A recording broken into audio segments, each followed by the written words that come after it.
আমার জুটি কোথায়? আমি তো সবার সাথে অভিনয় করেছি। বুলবুল ভাইয়ের সাথে দেবদাস করেছি। আমি জন্ম থেকে জ্বলছি। বুলবুল ভাই অত্যন্ত ভালো মানুষ একজন। আল্লাহ ওনাকে বেশ নসিব করুক, দোয়া করি। বুলবুল ভাই ব্যক্তিগতভাবে উনি আসলেও সত্যি একজন সোনার মানুষ, অনেক ভালো মানুষ ছিলেন। উনি মানুষকে সম্মান দিয়ে কথা বলতেন এবং একটা মজার কথাও উনি হেসে এমনভাবে বলতেন যে মানে না হেসে পারতাম না। বুলবুল ভাই আসলে ভালো ছিলেন। রহমান ভাই অনেক বড় মাপের হিরো ছিলেন, বড় মাপের অভিনেতা ছিলেন। রহমান ভাইয়ের সাথে কাজ করতে গিয়ে আসলেও আমি যখন উনি সুস্থ ছিলেন তখন উনি আমার অভিনয় দেখতে গিয়েছিলেন যখন আমি শুটিং করি।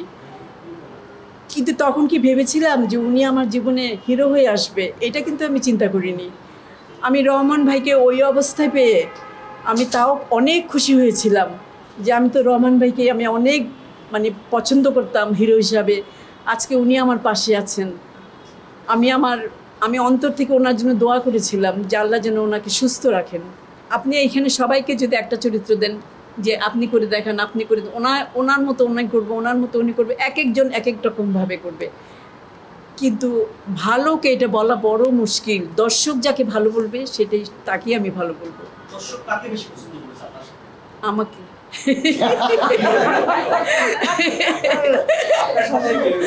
আমি যখন নাটকে কাজ করতাম প্রথমে, তখন নাটকে তো আমি মনে করবো যে ওনারা আমাকে শিখিয়েছেন। তারপরে যখন চলচ্চিত্রে এলাম, এখানে এক ধরনের নাটক, স্টেজে আরেক ধরনের। হ্যাঁ, ও স্টেজে আমি খুব চেষ্টা করেছি স্টেজ থেকে শেখার জন্য, কিন্তু তখন আমি ভাবি নাই যে আমি চলচ্চিত্রে আমাকে অভিনয় করতে হবে, এরকম আমি ভাবি নাই কখনো।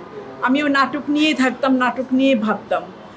কিন্তু একটা সময় যখন চলচ্চিত্রে আসলাম তখন দেখলাম কোনো কিছুই না, পার্থক্য কিছুই না, শুধু একটু ওইখানে আমাকে উচ্চস্বরে কথা বলতে হবে আর এখানে আমাকে একটু ধরে রেখে কথা বলতে হবে। হ্যাঁ, কিন্তু কথা তো সবই একই, কিন্তু এক্সপ্রেশন ওখানে লাউড হবে, এখানে সফট হবে। আমাকে বুঝে শুনে কাজ করতে হবে যে কোথায় এক একটা চরিত্র আবার এক এক ধরনের। তো ওইগুলি সব চরিত্রগুলি বুঝে মাথায় নিয়ে তারপর কাজ করতে হবে। আমার ধরেন মাথায় আমাকে আপনি বলে দিলেন আপনার চরিত্রটা এই ধরনের, কিন্তু আমার মন পড়ে আছে আরেক জায়গায়, কিন্তু আমি তো কিছু করতে পারবো না। তখন আমি অভিনয় করব না এখন, এই জন্য যে এখন মানে আমি চাই এখন গুড বাই অভিনয় করাই। এখন আর ইচ্ছে নেই, করেছি তো অনেক করেছি।